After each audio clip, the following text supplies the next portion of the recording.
श्रीरामचन्द्रं शरणं प्रपद्ये। श्रीरामदूतं शरणं प्रपद्ये।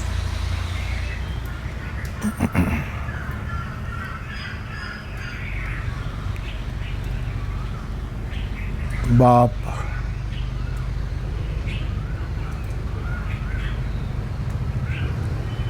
आज का संवाद शुरू करें। इससे पूर्व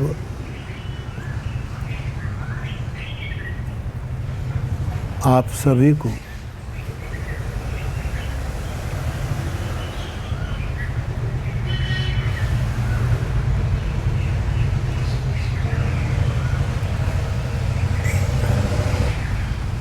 मेरी कुटिया के पीछे इस मेरी झूलती व्यासपीठ से आप सभी को मेरा प्रणाम। जय सिया राम।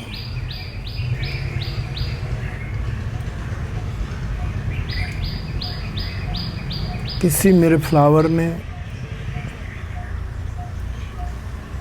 एक बोध कथा लिखी, तो वहीं से शुरू करो।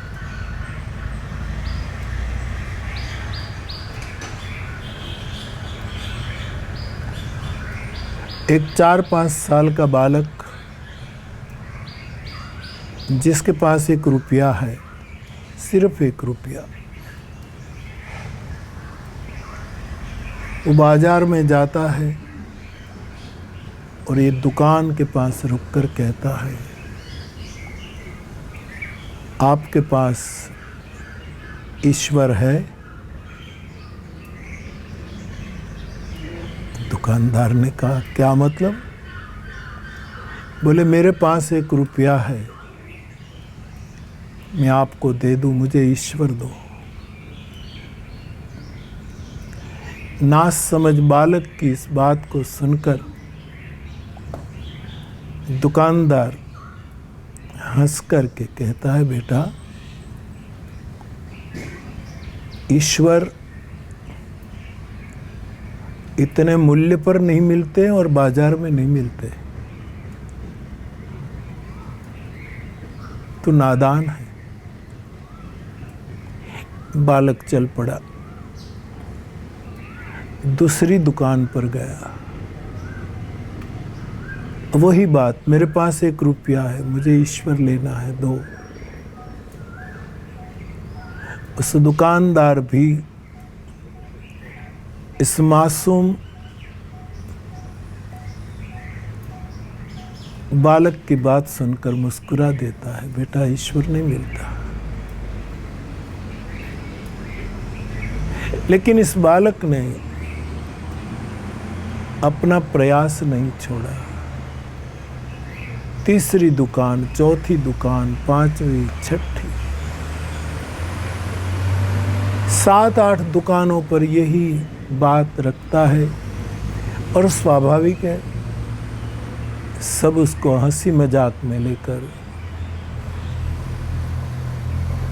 बात उड़ा देते। आखिर में बालक 9वीं दुकान पर पहुंचता है। वहां एक बूढ़ा दुकानदार बैठा है।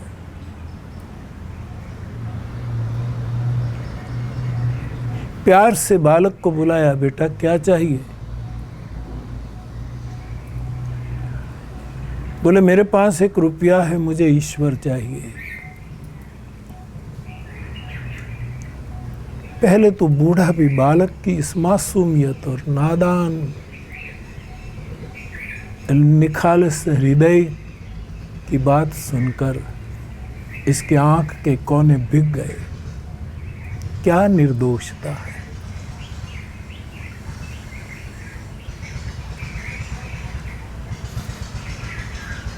लेकिन इस बूढ़े ने बालक को निकट बुलाया, अपने दुकान के सोपान पर कंधे पर हाथ रखकर, सिर पर हाथ घुमाते, बेटा, तू ईश्वर खरीदने क्यों निकला है?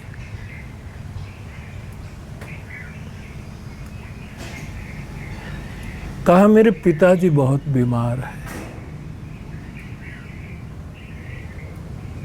मेरी माँ तो बहुत पहले मर चुकी है।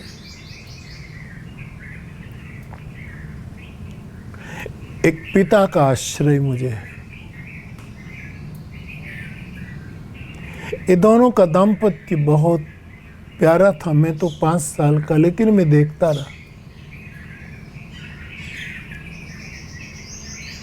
वो ममता मूर्ति माँ मर गई, मेरे पिता उसके पीछे बहुत बीमार रहे, अस्पताल में। यदि उसको कुछ हो गया तो फिर मेरा क्या होगा?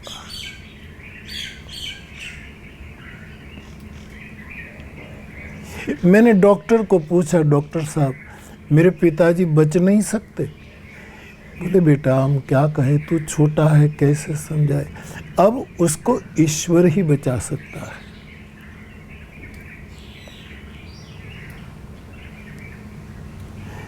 तब से मुझे लगा कि यदि मुझे ईश्वर मिल जाए तो मेरा बाप बच जाए।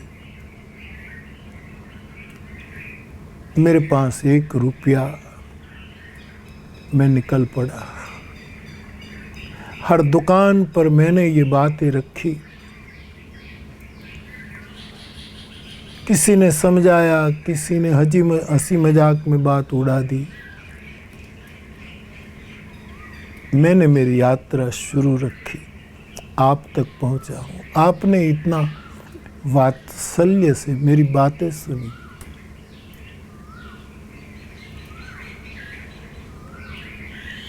बूढ़े दुकानदार को लगा कि अब क्या किया जाए। इस बालक की आत्मा को चोट लगी तो क्या भरोसा लेकर निकला है बालक।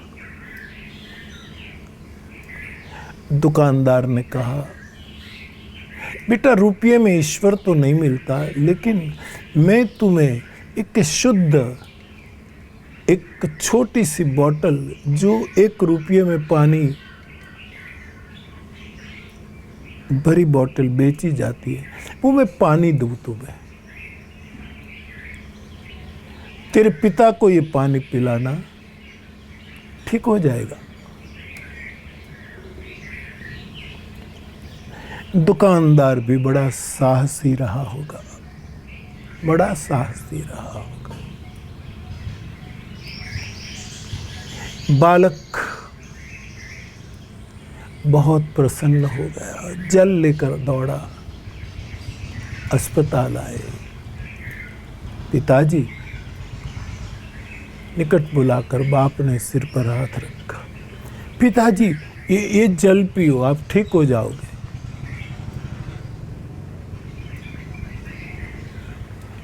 पिता जल पी गया।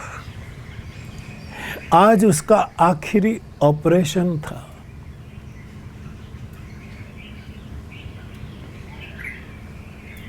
डॉक्टर की टीम आई, जो विधि थी करके उसको ऑपरेशन थिएटर में ले गए। बालक सजल नेत्र देखता रहा।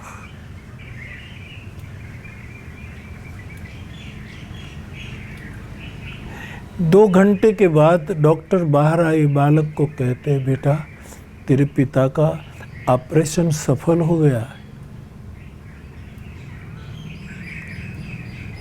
अब 3 दिन के बाद तुम्हारे बाप को छुट्टी मिल जाएगी। हाँ हाँ।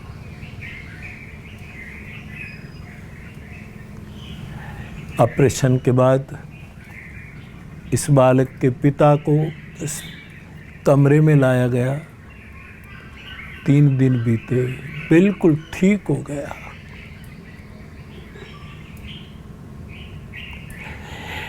बाप और बेटा एकदम गले से लिपट गए। दोनों की आंख में अश्रुधारा बह रही थी।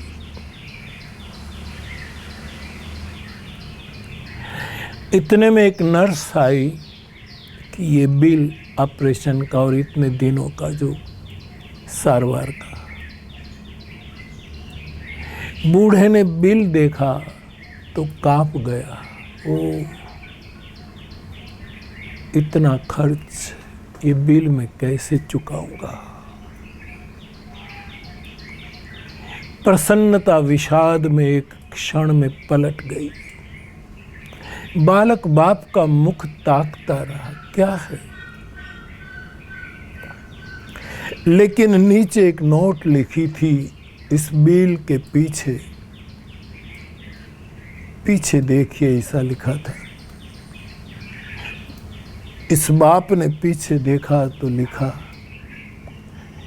आपके ऑपरेशन और सारवार के सभी पैसे चुकाए गए हैं, आपको जरा भी चिंता करने की जरूरत नहीं।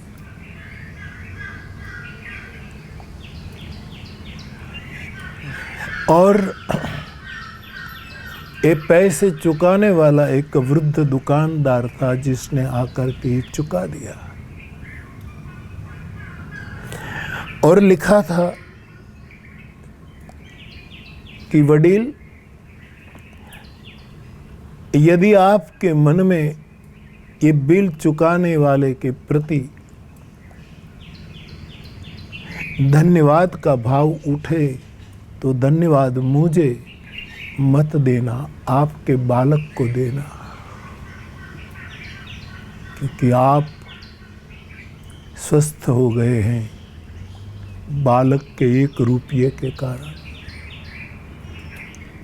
वो मेरे पास 1 रुपये में ईश्वर खरीदने आया था। मैं तो संसारी आदमी, लेकिन बालक का एक विश्वास कैसे तोड़ा जाए, मैंने साहस किया। परमात्मा ने बात सुन ली। तुम्हारे बालक को भी मेरा प्रणाम, आपको भी मेरा प्रणाम, खुश रहिएगा। वो बूढ़े दुकानदार ने पैसे चुका दिए साहब।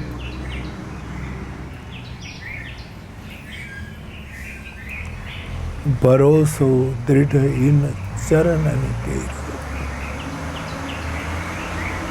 ईश्वर करोड़ों रुपयों में नहीं मिलता, रुपयों से मिलता ही नहीं। और मिल जाए यदि भरोसा, हृदय की आर पारता,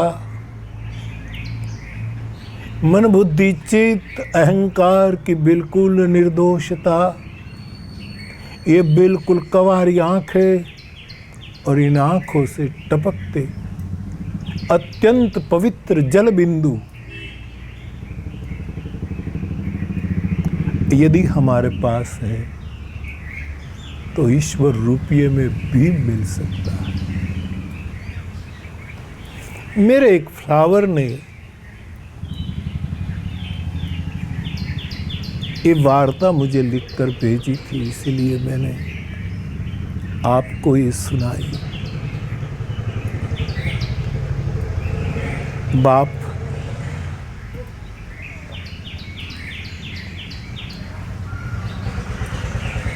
मैं बार बार भरोसे की बातें करता रहता हूँ। खैर, इसमें ज़्यादा अंदर नहीं जाना।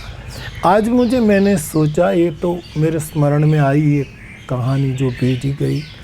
कई लोग मुझे छोटी छोटी बोध कथाएं कुछ ये भेजते रहते हैं, शेर व शायरी, ये मेरे फ्लावर्स। आज मैंने सोचा कि आज का संवाद आपके कुछ रह गए प्रश्नों के उत्तर में करूं।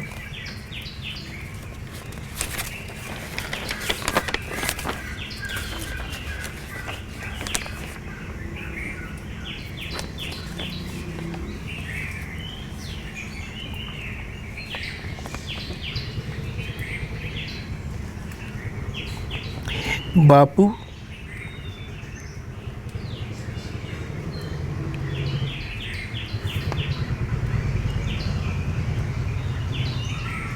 जब मेरे पर कभी संकट आए, एक ब्रजवासी का प्रश्न है।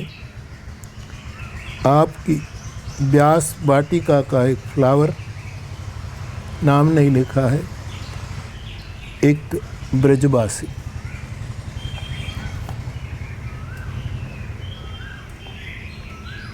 बापू, जब आश्रित किसी संकट में होता है, उस समय वह उस संकट से निवृत्ति के लिए अपने बुद्ध पुरुष को याद करता है।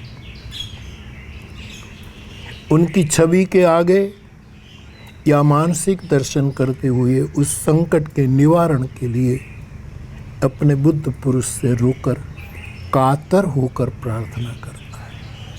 मेरे श्रोता बहन भाई बहन, ये ब्रजवासी का जो पत्र है उसमें मैं आपसे आगे से बोल दूं, कातर शब्द पर ध्यान देना। कातर बड़ा दर्दीला शब्द है, उस पर ज़रा ध्यान देना, याद रखना। रोकर कातर होकर प्रार्थना करता है। ऐसा करने से आश्रित को बहुत संबल मिलता है। उसको लगता है कि मैंने अपनी पीड़ा की खबर अपने मालिक को बता दी। उसको ऐसा करने से खुद को हल्का महसूस करता है। उसको लगता है कि मैंने अपनी परेशानी अपने औलिया को बता दी है। अब निश्चित रूप से इस दिशा में मुझको कष्ट मुक्त करने के लिए मेरा बुद्ध पुरुष बेशक भौतिक रूप में मेरे पास न हो, लेकिन मेरी कातर पुकार पहुंचते ही मुझे सहायता करेगा। बापू, मेरी जिज्ञासा इतनी ही है कि कातर भाव से आश्रित अपने बुद्ध पुरुष का स्मरण करता है तो क्या उस क्षण बुद्ध पुरुष वर्तमान हो न हो तो कहीं दूर हो, उसको ये एहसास होता है? उसको ये पता लगता है कि अमुक स्थान पर मेरा आश्रित संकट में है। जैसे आश्रित अपने बुद्ध पुरुष से प्रार्थना करता है या उसी क्षण बुद्ध पुरुष तक पुकार पहुंचने के बाद बुद्ध पुरुष के आगे भी अपने आश्रित का चेहरा आ जाता है। कृपया मेरी आस्था को दृढ़ करें। बड़ा प्यारा प्रश्न है।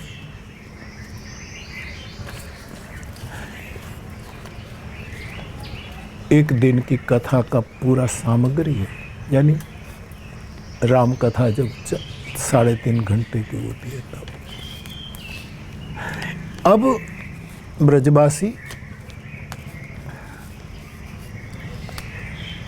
आपने बहुत श्रद्धा से ये प्रश्न व्यासपीठ को पूछा है।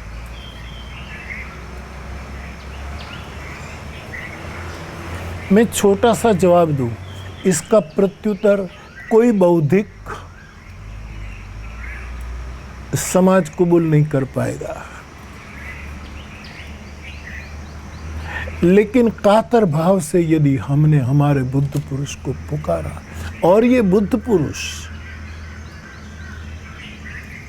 अखंड भरोसे से भरा हो, दूसरा ये बुद्ध पुरुष या तो स्वयं साधु हो या साधु संग में वो रहता हो, और तीसरा जो निरंतर हरि नाम का जापक है, ऐसे औलिये को हमारे संकट का पता लग जाता है, पता लग जाता है। ये बुद्धि नहीं कबूल कर पाई। और इस विज्ञान के काल में, बुद्धि के जमाने में ऐसी बातें पागलपन लगती है।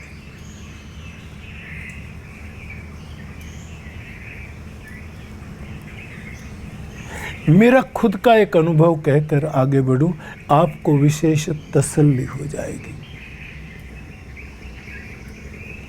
मैं तलगाजरड़ा से महुआ में जेपी पारेख हाई स्कूल में पढ़ने जाता। कुछ बातें मुझे बार बार आप लोग पूछते हैं, लेकिन मेरा कहना को जी, क्योंकि आप तुम्हारे मुरारी बापू की ये पुरानी दशा सह नहीं पाओगे, और मैं आपको दुखी करना नहीं चाहता। सालों तक मेरे पैर में पदत्राण नहीं थे। चप्पल नहीं थी, स्लीपर नहीं थी। और हमारे महुआ तक का रास्ता कीचड़ से भरा, कंटकीर्ण, सांप बाप इसमें चलते रहते थे। इसमें मैं रोज जाता था।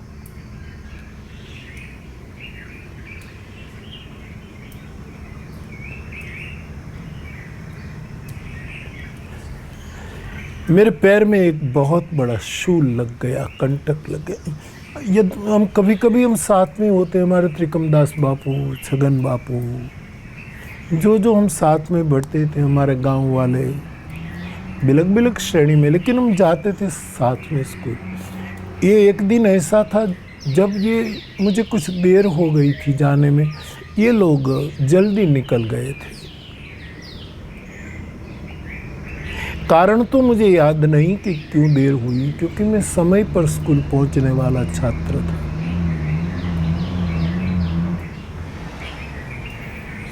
जितना समय पर पहुंच पाऊं इतना सोचकर मैं भागा जा रहा हूं। मैंने देखा नहीं कि कीचड़ में ये क्या क्या है। कंटक, इनमें से एक बहुत बड़ी शूल मेरे दाएं पैर में लग गई और टूट गई। चलना करीब करीब नामुमकिन था। करीब तलगा जरड़ा से महुआ तक 60% रास्ता पूरा हो जाए तब एक कैनाल आती थी जो हमारे रानी बाग में जाती थी, मालन डैम से। वहाँ एक ओटा था, मैं बैठ गया। मैंने मेरे पैर धोए। मेरे पास एक पिन थी, सेफ्टी पिन, जो हम यहाँ लगाए रखते थे, क्योंकि ज़रूरी थी कब कांटा लगे। बात बिल्कुल छोटी सी, मैं भरोसा दिलाना चाहता हूँ। मैं ये बात पहली बार आपकी जिज्ञासा पर कह रहा हूँ।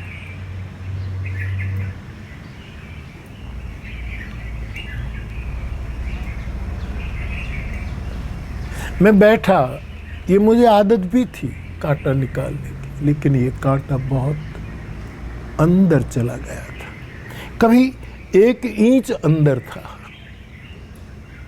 मैंने इस पेन से बहुत खोला, लहूलुहान हुआ, लेकिन निकला नहीं। बात छोटी सी है।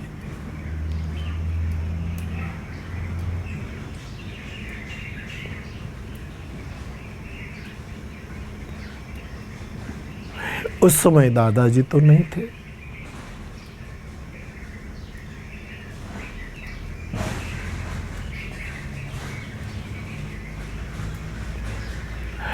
लेकिन मैंने सोचा कि स्कूल तो पहुंचना है। मैं थोड़ा लड़खड़ाते लंगड़ाते जा रहा था। अब ये मेरा अनुभव आपकी बुद्धि में कैसे उतरेगा मुझे खबर नहीं।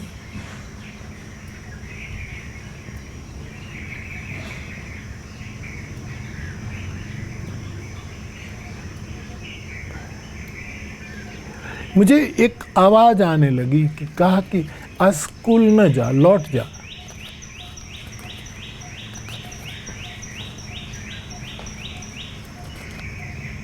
ये आवाज बहुत स्पष्ट तो नहीं थी, लेकिन मुझे कोई कह रहा था कि अब लौट जाओ। मैंने सोचा ये बार बार मुझे कौन आगाज कर रहा है। मेरे लिए तो ईश्वर मेरा दादा था।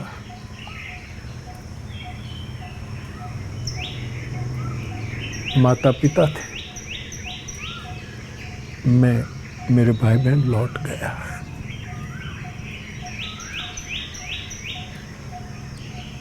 फिर वो आवाज़ मेरे कानों को दस्तक देती रही कि घर जाकर पहले माधा बाबर को बुला करके, जो दादा के चरण दबाता था, बहुत बड़भागी आदमी रहा, नाई था। जिंदगी भर ये आदमी ने दादा के चरण की सेवा की। वो नाई था, बाल दाढ़ी करता था। उसके पास वो होती है जो कंटक चुप जाए निकाल।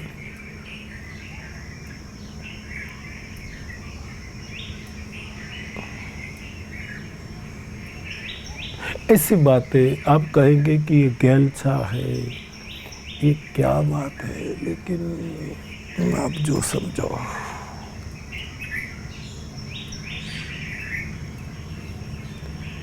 मैं आया, माधा को बुलाया, उसने कुछ तेल बेल लगाया, माँ दौड़ाई और ये बहुत गहरा कंटक था। 5-10 मिनट में माधा ने निकाल दिया। माँ को लगा बेटा मैं कुछ तेरे लिए कुछ पीने का बना दूँ, चाय या कुछ। माँ वहाँ गई, पिताजी अपने काम में लग गए। मैं बिल्कुल स्वस्थ हो गया था तब। पैर पर जैसे आज मैं बैठा हूँ ऐसे मेरा पैर का तला था जहाँ से कांटा निकाल दिया गया था। अब आप इसको कैसे यकीन करेंगे मेरे लिए? मैं इस मेरे जख्म को, इस छोटी सी बात है, वैसे बचपन में तो ऐसा हुआ ही करता है, तो रक्त रंजित इस घाव को, कंटक तो निकल गया था, बिल्कुल दर्द मुक्त हो गया था पैर, लेकिन मैं ऐसे, और मैं भी खुद स्वस्थ था। माँ ने कहा था मुंह धो लो, मुंह धो लिया था। माँ कुछ मेरे लिए बनाने गई। उसी समय वहाँ मैं देख रहा था इस जख्म पर 2-3 आंसू गिरे। मैंने सोचा मैं तो स्वस्थ हो गया, हो सकता है मेरे ही आंसू में, लेकिन मैं पक्का कहता हूँ एक केवल मेरी व्यासपीठ के फ्लावर्सों के लिए ही अंगत बात है, दुनिया नहीं समझ पाएगी। शायद कुछ तथाकथित फ्लावर भी न समझ पाए। मैंने बहुत सोचा कि मेरी आंख से तो आंसू नहीं गिरे,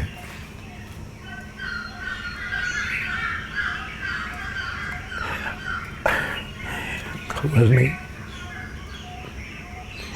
अब आप कहेंगे कि बापू आपको पता नहीं रहा होगा, आपकी आंखों से ही गिरे होंगे। चलो मैं कबूल कर लूँ मेरी आंखों से गिरे, क्योंकि मैं आपको नहीं समझा पाऊंगा।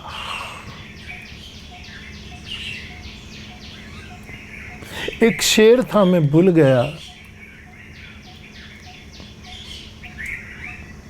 मुझे कोई अपने सरीखा ही मिले तो अच्छा है, मुझसे कोई बेहतरीन मुझे मिले वो अच्छा नहीं। ऐसा कोई शेर था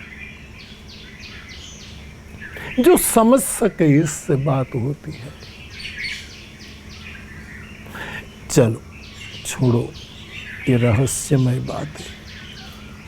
मेरी आंखों से भी यदि गिरा है तो मैं पूरे अंतःकरण से कहूँगा वो आंसू मेरे नहीं थे, त्रिभुवन दास दादा के थे। कातर पुकार पहुंचती है ब्रजवासी, और भरोसा कीजिए कि बुद्ध पुरुष शरीर छोड़ देने के बाद ज्यादा हमारे साथ रहता है। हमारे साथ रहने के लिए, हमारे संग हमारा रक्षण और पोषण के लिए उसके पास कई तरकीबें, कई तरीके होते हैं जो हमारी बुद्धि से पर है।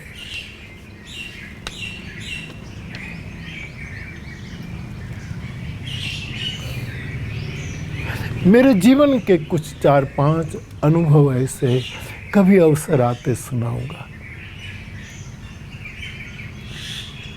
और मैं भी ज़्यादा इन्हीं लोगों को सुनाना पसंद करूंगा जिसका अखंड भरोसा है, जिसको साधु संग में प्रीति है और जो नाम में रुचि रखते हैं।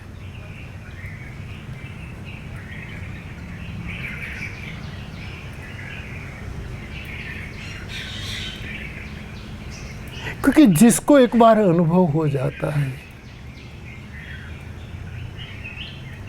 वो आप लाख उसको तर्क करे, उसके पास कोई तर्क काम नहीं करेगा। ये बिल्कुल छोटी सी घटना है, मेरे लिए बहुत बड़ी है। शायद आपको ये मदद दे सके, इसलिए मैंने कहा, वरना ऐसी बातें कहने में क्या क्या कौन समझेगा।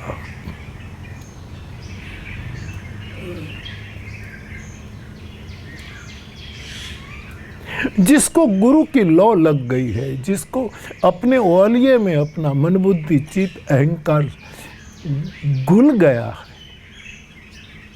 उसके लिए इस सत्य नहीं परम सत्य है। और ये नहीं हुआ, उसके लिए बिल्कुल इस बात का कोई मूल्य नहीं।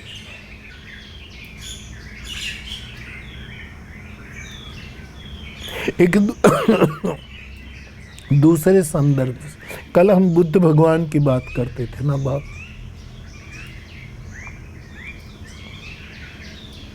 वहां लिखा है, बौद्धों में मान्यता है कि संसार में जब हर एक चीज से हमारा मोह छूट जाता है,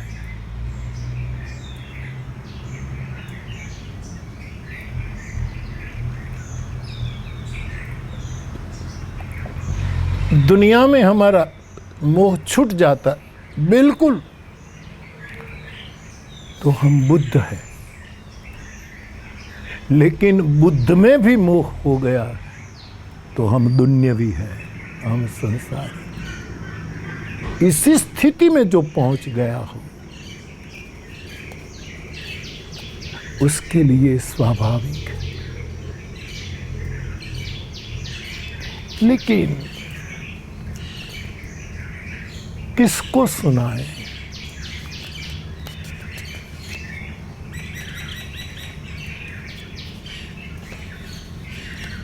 कौन सुनने वाले हैं?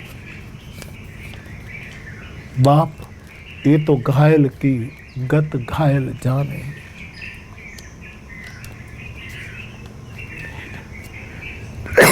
मैं समझता हूँ पूरी दुनिया में मेरे जितने व्यास वाटिका के फ्लावर से व्यासपीठ को समर्पित, उसको इन बातों में ज़्यादा निष्ठा है और इसकी निष्ठा ज़्यादा परिपक्व हो जाए, इसलिए मैं कुछ बातें कहता हूँ। कातर पुकार पहुँचती है और ऐसे समय में बुद्ध पुरुष की उपस्थिति हो न हो कहीं दूर हो, तो भी अत्यंत कातर पुकार की छवि बुद्ध पुरुष के सामने आने लगती है। छवि आने लगती है, नहीं उसकी पीड़ा का कारण क्या है वो भी पता लग जाता है।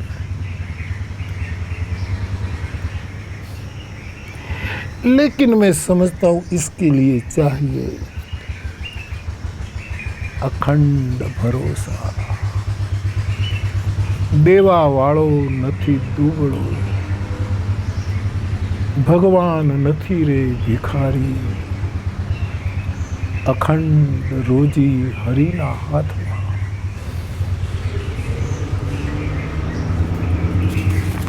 मेरे ब्रजवासी की ये जिज्ञासा थी, मुझे अवसर मिला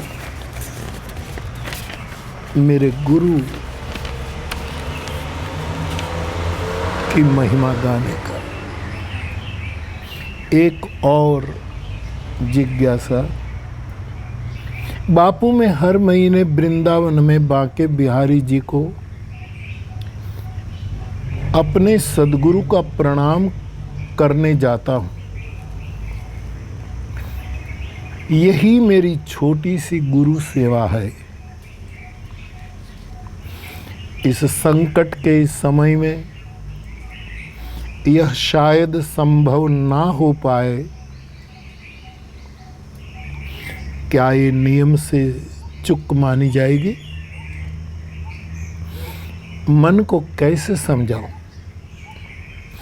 करुणा रूपी मार्गदर्शन कीजिए।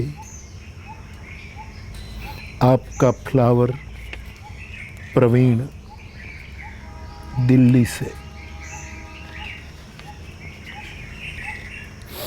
ये आपका हर महीने जाना बहुत अच्छा है यदि आप जा पाओ, लेकिन किसी कारणवश आप न जा पाओ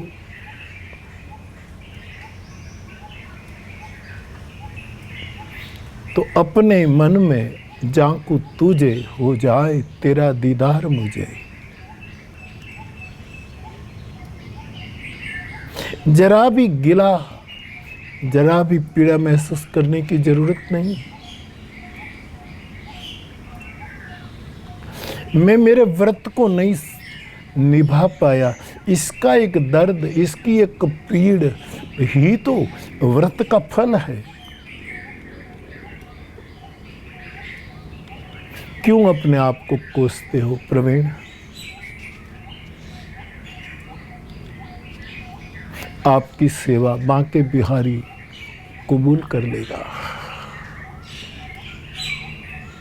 जहां हो वहां से कहो हमारो प्रणाम श्री बांके बिहारी को।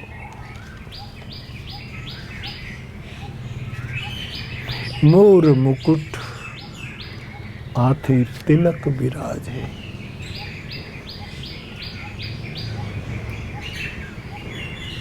कुंडल मकरा का, यह छवि देखी मगन भई मीरा।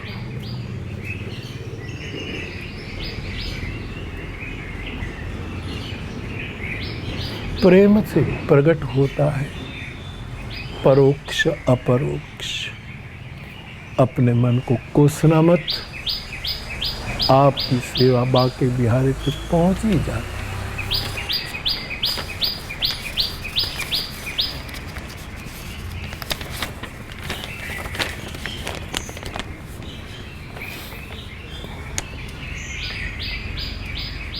बापू, जब भी कोई आपका एक फ्लावर फ्रॉम कलकत्ते से किसी का पत्र है, इन अनुष्ठानी दिनों में आपकी अमृतमय वाणी का रसपान कर पा रहे हैं, यह कर्म नहीं तो और क्या है। हम सब धन्य धन्य हैं और प्रतीक्षारत है कि 24 घंटे के बाद तुरंत YouTube पर कब आपको श्रवण करें। गत दिनों सारे प्रश्नों के उत्तर बिना पूछे ही मिल जा रहे हैं। ये अपने आप में परम करुणा है। आपने 2-3 दिन पहले गुरु की वृत्ति और वर्ग की चर्चा की। वैसे तो कथाओं में और अन्यत्र मेरी जिज्ञासा की चर्चा हो चुकी है, पर फिर भी आप यदि उचित समझे तो आश्रित की वृत्ति एवं वर्ग बताने की कृपा करें। आप जब भी कोई अंगत बात बताते हैं तो ऐसा लगता है बापू कि हम उस घटना के साक्षी हैं। यदि अतिशयोक्ति न हो और मेरे अविवेक को क्षमा कर बापू कृपया वो वाक्य बताए जब आपको देखकर सद्गुरु भगवान की आंखें बरस पड़ी हो। अभी ही एक वाक्य मैंने बता दिया ब्रजवासी की जिज्ञासा, लेकिन दादा की आंखों में अश्रु तो मैंने तो अश्रु ही तो देखे हैं वहां। हाँ, एक विशेष कृपा भाजन के नाते उसकी ये बरसती आंखें मैंने देखी है। और मैं सच कहूं साहब, सच ही कहूँगा, आपको मेरी बात कभी असत्य लगेगी ही नहीं। लेकिन मुझे राज कौशिक का वो शेर याद आता है, कभी रोती कभी हंसती, कभी लगती शराबी सी, मोहब्बत जिसमें होती है वो आंखें और होती है।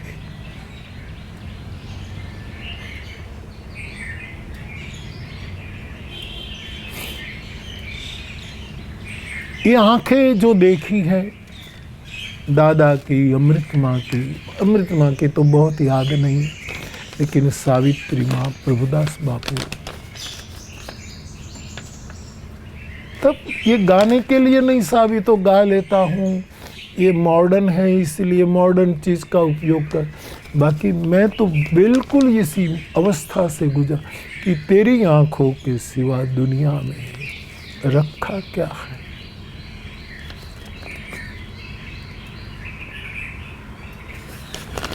एक शेर सुनाऊं,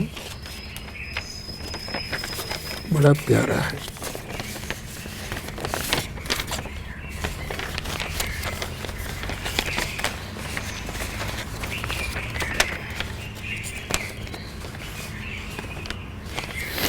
ख्याल यार में नींद का तस्वुर कैसा। बड़ा प्यारा सीधा साधा शेर है। मेरे फ्लावर्स, ख्याल यार में नींद का तस्वुर कैसा, आंख लगी ही नहीं, आंख तुमसे लगी जब से।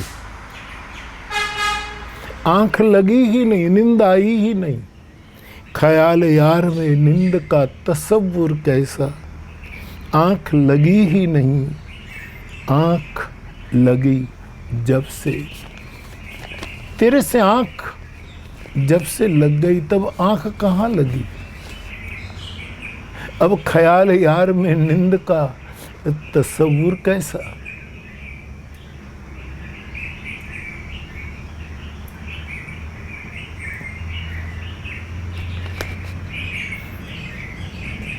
बुद्ध पुरुष की आंखों में स्पर्श होता है, रस होता है, गंध होती है, शब्द होते हैं।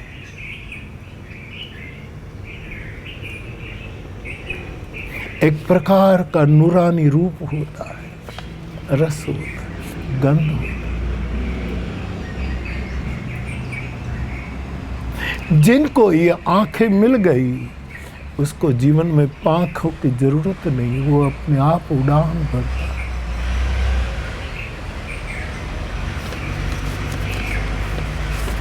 तो आपका ये भी प्रश्न था।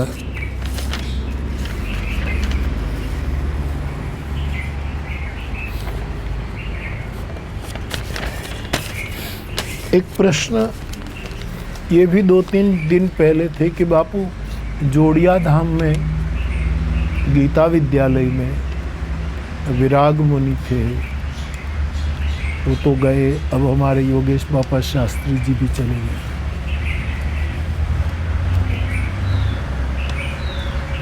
तो जब गीता जयंती में हम आपके नाते वहाँ आते रहते हैं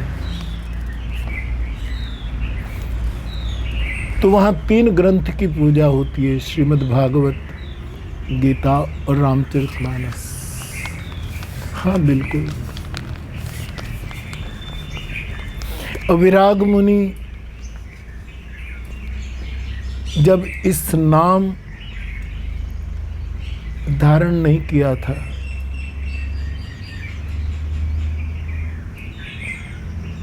सब उसको पटनी भाई कहकर बुलाते थे। मैं सालों से वहीं जाता हूँ। मेरे पर पूरी गीता विद्यालय को एक बेलक प्रकार का एक भाव रहा।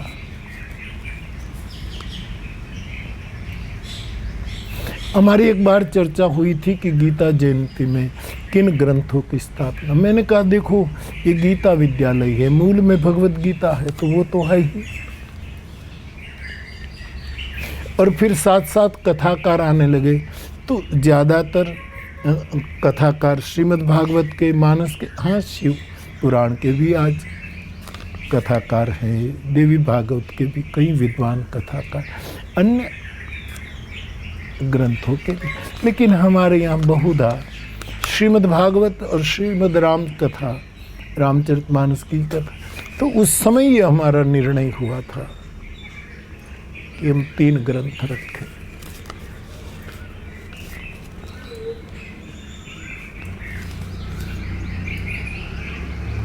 आपकी जिज्ञासा में समझ रहा हूँ, इसलिए मैं खोलकर बताऊं कि 3 ग्रंथ जो मेरी विराग मुनि से बात हुई थी बहुत पहले, जब जोड़िया धाम नामकर नहीं हुआ था, विराग मुनि नाम नहीं हुआ, इससे पहले की बात है, बहुत पुरानी बात है।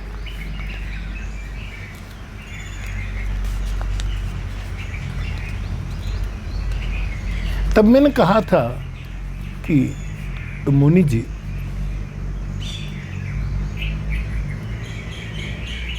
ये 3 ग्रंथ चर्चा हुई थी, भगवान वेद को भी स्थापित करें, लेकिन प्रधानतः ये 3 ग्रंथ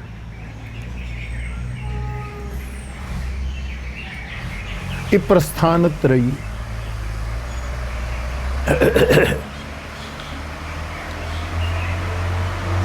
मैं तो अपनी बात जोड़कर आपको बताऊं, मैं भागवत का वक्ता तो नहीं हूं, आप सब जानते, मैं भागवत का श्रोता। मुझे भागवत श्रवण करने में बहुत आनंद आता है। मैंने जब जब अवसर मिला, ब्रह्मलीन अखंडानंद सरस्वती, मुझे ज़्यादा अवसर मिला, हमारे वृंदावन के हमारे ये भी एक पूज्य दादाजी, हमारे पूजनीय पुंडरीक जी के दादाजी, पूर्वाश्रम के अतुल कृष्ण गोस्वामी जी दादा, आपके मुख से मैंने भागवत की कथा जब जब अवसर मिला, भागवत के प्रसंग सुने, अंगत बैठक में सुने, मैंने बहुत लाभ लिया आपसे।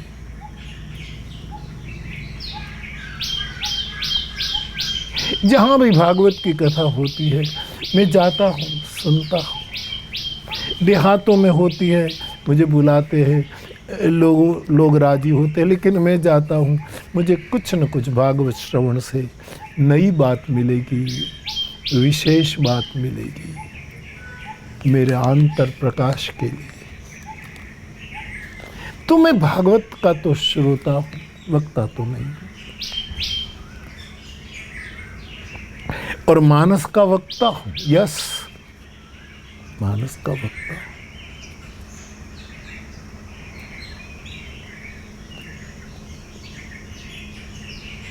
रही भगवत गीता की बात, मैं कहूँगा बाप, भगवत गीता का मैं भोक्ता हूँ। गीता बहुत सुनने में मैं कहीं नहीं बैठा, और गीता का हम क्या वर्णन करें, मैं भोक्ता हूँ उसका, भोक्ता गोपाल नंदना।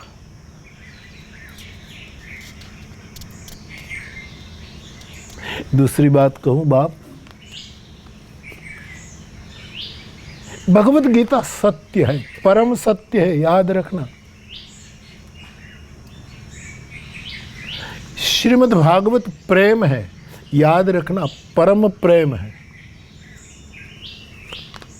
और खास याद रखना, रामचरितमानस परम करुणा है।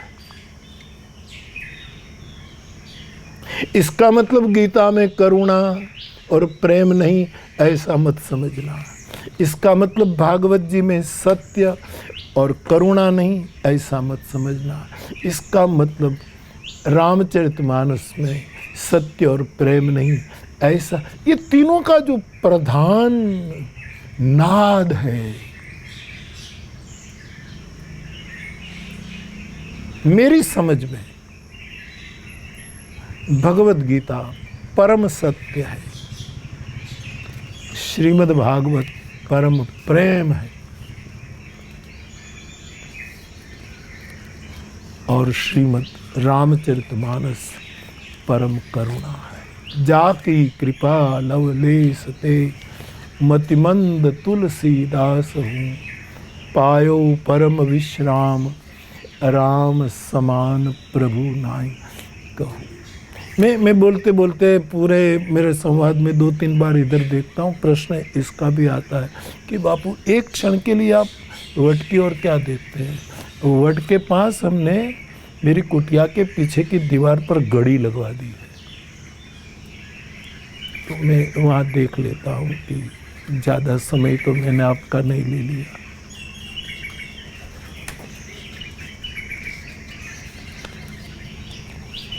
और कोई हेतु नहीं।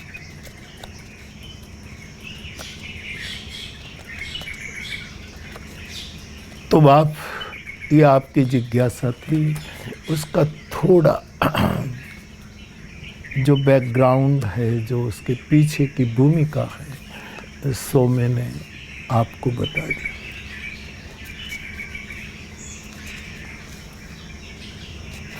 एक साधक ने मुझे भी पूछा, बापू व्यासपीठ पर आप होते हैं तो वीर रस आता है, हास्य रस आता है, श्रृंगार रस आता है, अद्भुत रस आता है, भयानक रस आता है, विवेक को ध्यान में रखते हुए कभी हंसाने वाला विभत्स रस आता है, श्रृंगार रस आता है, शांत रस। क्योंकि व्यासपीठ पर तो सभी रसों का रास होता है।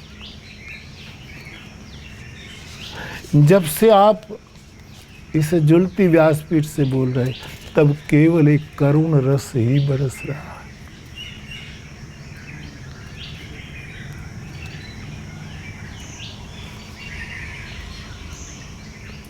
एक कोई प्रयास नहीं है,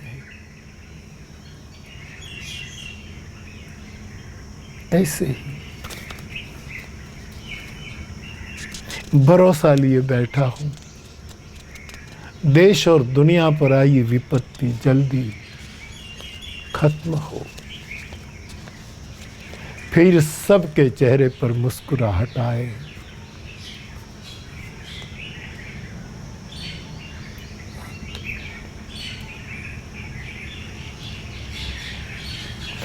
चिंता करने की तो महाप्रभु जी ने मना की है, लेकिन ये प्रवाह चला इसलिए ऐसे बोल रहा हूं, कोई प्रयास तो नहीं।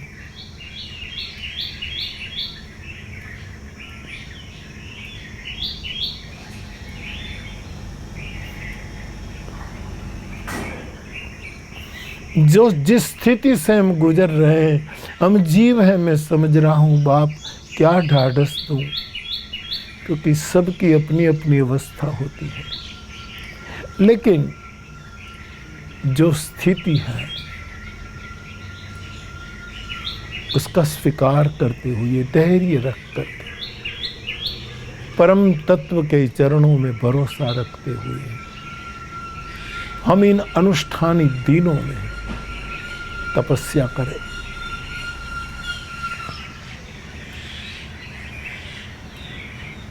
कई लोग मुझे पूछते हैं, बापू इतने दिनों से आप बैठे हैं, आप तो घूमते, आपको कैसा लगता? मुझे कोई, मैं बैठा हूं तो भी मुझे कोई चिंता नहीं, मैं हर चीज स्वीकार कर लेता हूं।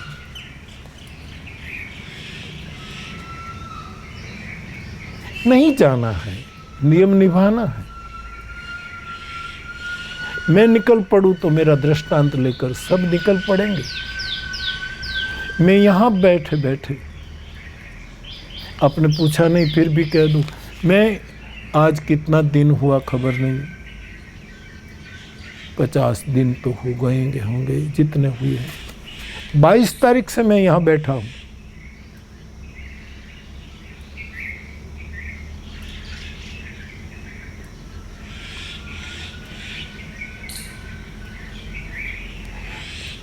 ये मेरा आपके साथ संवाद हरि कथा के रूप में।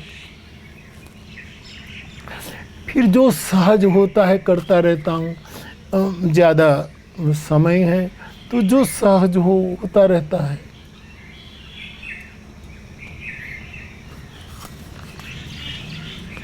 आपको मुझे कहने की ज़रूरत नहीं, फिर भी मैं कह दूं कि इतने दिनों से मैं रोज़ सुबह मेरा ये संवाद पूरा होने के बाद आध घंटा तो पक्का झोंपड़े वाले से लेकर महलों वाले तक की खबर फ़ोन करके पूछ रहा हूँ। 50 दिन से साहब, एक झोंपड़े में जहाँ 2 ही व्यक्ति रहते, जहाँ मैंने रोटी पाई हो, कई साक्षी है। झोंपड़े से लेकर महल तक, मजदूर से लेकर बड़े बड़े उद्योगपति तक मैं खबर पूछ रहा हूँ। सामान्य प्रजाजन से लेकर हमारे नेतागण, हमारे आदरणीय राष्ट्र के वडील लोगों को भी, सबसे बड़े हमारे प्रथम नागरिक महामना मेरे आत्मस्नेही आदरणीय राष्ट्रपति महोदय से भी मैंने 2-3 बार बात कर ली इस माहौल में। हमारे गृह मंत्री अमित शाह साहब से भी इसका समझ में नहीं लेना चाहिए, लेकिन आध मिनट के लिए खबर पूछा। प्रधानमंत्री महोदय को भी 1-2 बार मैंने फोन मिलाया। मैं आपकी व्यस्तता समझता हूँ, बात हो ना हो, कोई भी कारण हो, लेकिन मैं वहाँ से हमारे नायकों से लेकर मेरे सब फ्लावर्स, मेरे सब कथाकार, मेरे साहित्यकार, मेरे कविगण, मेरे लेखकगण, मेरे संगीतकार, मेरे लोक साहित्यकार, मेरे सुगम संगीतकार, आप कहो तो पूरा मैं लिस्ट आपको दे सकता हूँ।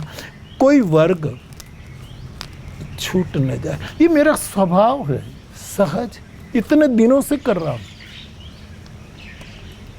1 घंटा सुबह शाम इसमें लगाता हूं। क्यों?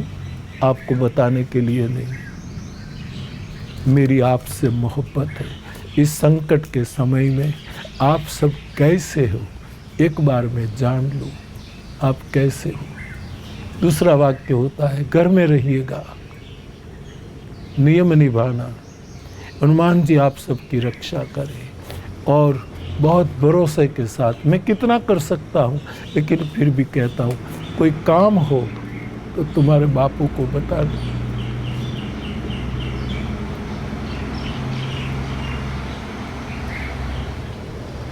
मुझे ये भी कहने की ज़रूरत नहीं, आप कहो तो पूरा लिस्ट दूंगा। इन दिनों में मैं यहाँ बैठे बैठे, मेरे रमेश भाई लंदन से, उसने मुझे कहा बापू आप हुक्म करो इस विपत्ति के काल में क्या सेवा। मैंने कहा भाई बड़ा प्रधान कोरोना राहत कोष में 1 करोड़ दो, सबसे पहला दान वही था। मैंने कहा 25 लाख दे दो गुजरात सरकार को, गुजरात के लिए। फिर हमने, मुझे ये मेरे मुख से कहना ठीक नहीं है और हमें जाहिरात भी नहीं करनी है, न फोटो खींचवानी। मैं मेरे फ्लावर्स, मैंने कोई अपील नहीं की। अपील करूं तो आप रिद्धि सिद्धि खड़ी कर देते हैं, लेकिन बातें जिसके पास पहुंची, सबकी सेवा। करीब करीब मैं अंदाज में आपको कहूँ, यहाँ बैठे बैठे हनुमान जी की प्रसादी के रूप में रमेश भाई की इस राशि को जोड़ते हुए मैं कहूँ तो करीब करीब 3 करोड़ रुपयों की सेवा की है। इसमें झोंपड़े से लेकर मध्यम वर्ग, सभी की सेवा। ये तो ठीक है, सरकार भी कर रही है, कई सेवाभावी धार्मिक संस्थाएं कितना कर रही, मैं सबको साधुवाद देता हूं।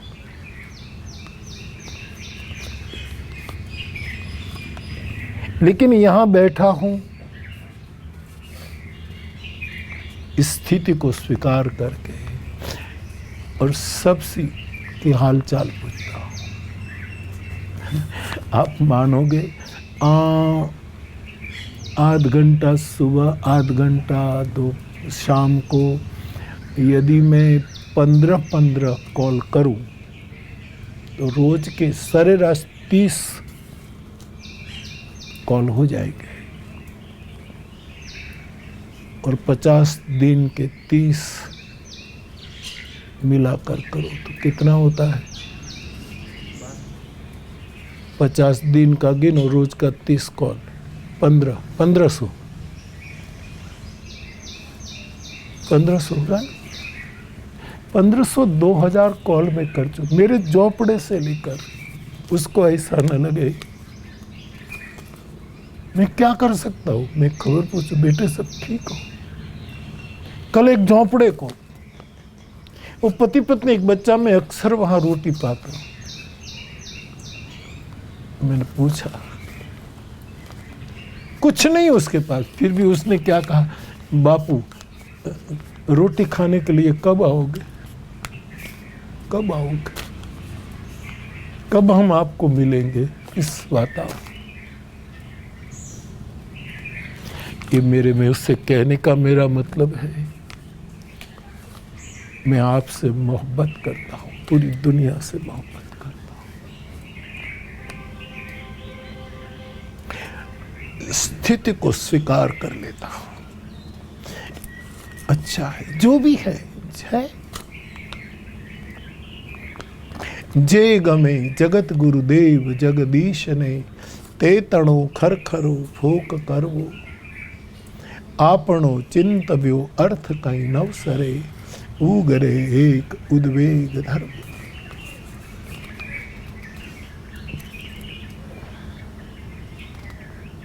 खुश रहना मेरे भाई बहन, मुस्कुराते रहना, धीरज बनाना और परम तत्व पर भरोसा रखना।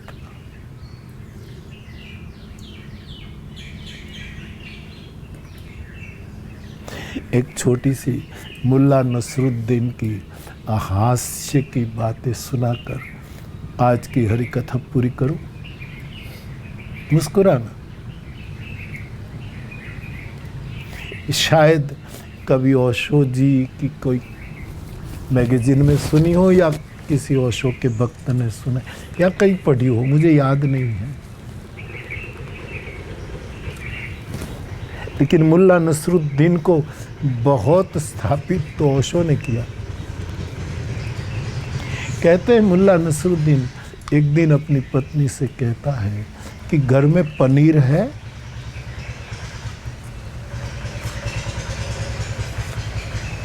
बोले क्या मतलब? बोले पनीर से आंखों का तेज बढ़ता है और भूख ज्यादा लगती है, ये पनीर का फायदा है। बोले क्या? हाँ, पनीर खाने से, पनीर का कुछ बनाकर खाने से आंखों का तेज बढ़ता है, मुल्ला कहता है, और भूख ज्यादा लगती है। तो पत्नी ने कहा पनीर तो नहीं है। तो उसने कहा कोई बात नहीं, अच्छा हुआ, क्योंकि पनीर खाने से दांत कमजोर हो जाते हैं और हृदय पर दबाव बढ़ जाता है। अच्छा हुआ।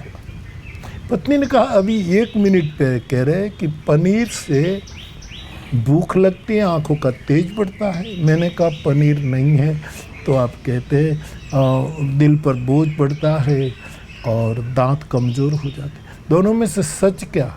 मुल्ला ने कहा घर में पनीर है तो पहले वाला सत्य, न हो तो दूसरे वाला सत्य है। स्वीकार। जो बोले सो हरि कथा, भजन करे निहकाम। बाप सर्वे भवन्तु सुखिनः, सर्वे सन्तु निरामयाः। खुश रहो बाप, खुश रहो। कल फिर आपको मिलने आऊँगा, आपसे बातें करूँगा। तब तक विदा लेता हूँ। सभी को मेरा प्रणाम। जय सिया राम।